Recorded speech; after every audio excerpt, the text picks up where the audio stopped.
So guys I am Shiv और welcome back to your channel शिवर नो। सो गाइज कैसे हो आप लोग, ज़रूर कमेंट बॉक्स पे मेंशन कर देना और मुझे ज़रूर बताना। गाइज बहुत बार क्या होता है ना कि प्यार एक ऐसी चीज़ है या फिर अटैचमेंट एक ऐसी चीज़ है कि अगर किसी के साथ हो जाए तो वहाँ से निकलना या फिर खुद को वहाँ से छुड़ाना बहुत ज़्यादा मुश्किल बन जाता है। बहुत ज़्यादा क्रिटिकल सिचुएशन हो जाती है कि सामने वाले से हम डिटैच होना चाहते हैं बट नहीं हो पाते हैं। और स्पेशली गे फील्ड में तो ऐसे बहुत सारे लोग हैं कि जो किसी के साथ प्यार करते हैं और वो इंसान हमसे प्यार नहीं करता, जिसका हम क्रश बोलते हैं या फिर वन साइड लव बोलते हैं। एक पहली बात तो मुझे ये बताना कि कभी आपको हुआ है। पहली बात मुझे ज़रूर कमेंट करके बताना कि कभी आपको वन साइड लव हुआ है या नहीं हुआ। क्योंकि गाइज मुझे मतलब काफ़ी एक दो बार ऐसा हुआ था कि जहाँ पर मैं खुद किसी को पसंद करता था बट उसके साथ वो सारी चीज़ें शेयर करने की हिम्मत नहीं होती थी। और शायद ना वैसी हालात बन चुके थे कि मैं उसको प्रपोजल करूँ या फिर वो मुझे लाइक करे, वट एवर जो भी रीज़न हो। बट जो क्रश का जो एक होता है ना एक दर्द, वो बहुत ज़्यादा होता है। क्योंकि आप सोचिए ना, हम कोई एक ऐसा इंसान है जिसको हम बहुत पसंद करते हैं, उसकी सारी चीज़ें हमें हमारे लिए परफेक्ट होता है बट वो सामने वाला इंसान हमारे बारे में वैसा नहीं सोचता जैसे हम सोचते हैं उसके बारे में। हम उससे बहुत ज़्यादा प्यार करते हैं, बहुत ज़्यादा ट्रस्ट करते हैं, हर बार उससे मिलना चाहते हैं। पर सामने वाला पर्सन उस नाते उस रिलेटेड हमसे ना मिलना चाहता हो या फिर मिलता भी हो तो उस कैटेगरी से नहीं मिलता। वो एज अ फ्रेंड के तौर पे हमें उसके नज़रिए से देखता है। और जब जब जब भी ये बात हमारे मन में आती है कि सामने वाला पर्सन हमें उस नज़र से देख रहा है, हमें वो उस नज़र से नहीं देख रहा है जिस नज़र से हम देखना चाहते हैं या फिर हम उसकी उस नज़र में बैठना चाहते हैं, तब गाइस बहुत ज़्यादा दर्द होता है। मतलब एक तो पहली बात कि हम इमोशनली अटैच हो जाते हैं, दूसरी बात हमें उसकी सारी चीज़ें पसंद होती है, तीसरी और उसके ऊपर भी अगर सोने पे सुहागा ऐसा होता है कि अगर उस इंसान को कोई और पसंद है और उसके पीछे पड़े, मतलब वो इंसान किसी और के पीछे पड़े, तब तो और भी ज़्यादा दर्द होता है। गाइज एक हालत तो ऐसी थी मेरी कि जहाँ पर मैं इंसान को बहुत ज़्यादा पसंद करता था और वो इंसान भी शायद कहीं ना कहीं तो एक मोर देन फ्रेंड की कैटेगरी में हम थे। बट अचानक सडनली एक ऐसा हम हमारे बीच में एक ऐसा थर्ड पर्सन आया कि जो उसको मतलब जिस इंसान को मैं पसंद करता था उस इंसान को एक साल से जानता था।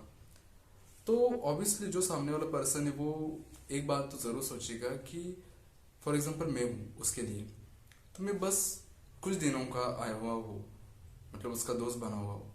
और जो पर्सन उसके लाइफ में आया है वो काफ़ी साल से, मतलब एक साल से उसके कांटेक्ट में था या फिर उनकी पहचान थी।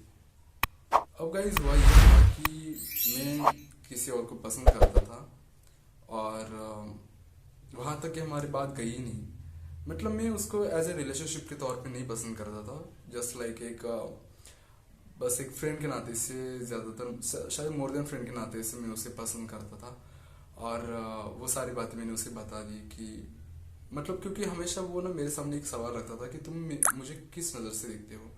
क्योंकि शायद उसे ऐसा लगता था कि मैं उसके रिलेशनशिप के लिए उसके सामने डिमांड रखने वाला हूँ। बट मेरे मन में उस टाइम पे ऐसा कुछ नहीं था, मैं बस उसे एक मोर देन फ्रेंड की कैटेगरी में मानता था। और फिर उसको लगा कि शायद मैं उसमें ज़्यादा इन्वॉल्व होता जा रहा हूँ, तो फिर उसने मुझसे अचानक से डिटैच हो गया। अब वो डिटैच होने के बाद फिर मेरी हालत बहुत ख़राब हो गई क्योंकि जो सोच मेरे अंदर नहीं थी, वो डिटैच होने की वजह से मेरे अंदर वो सोच अपने आप आने लगी। अपने आप वो सारी चीज़ें मेरे साथ होने लगी जो एक ब्रेकअप के बाद हो जाती है।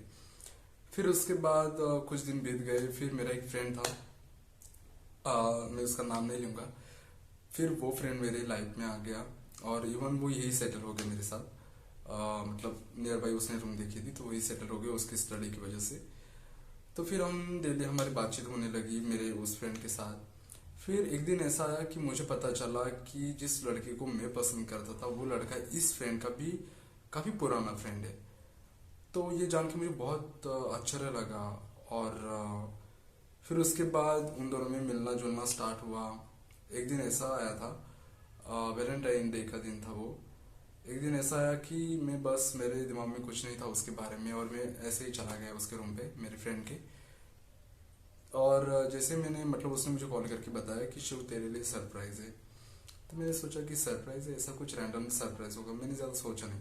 उसके रूम पे चला गया तो उसने ना दरवाज़ा आधा खुला रखा था।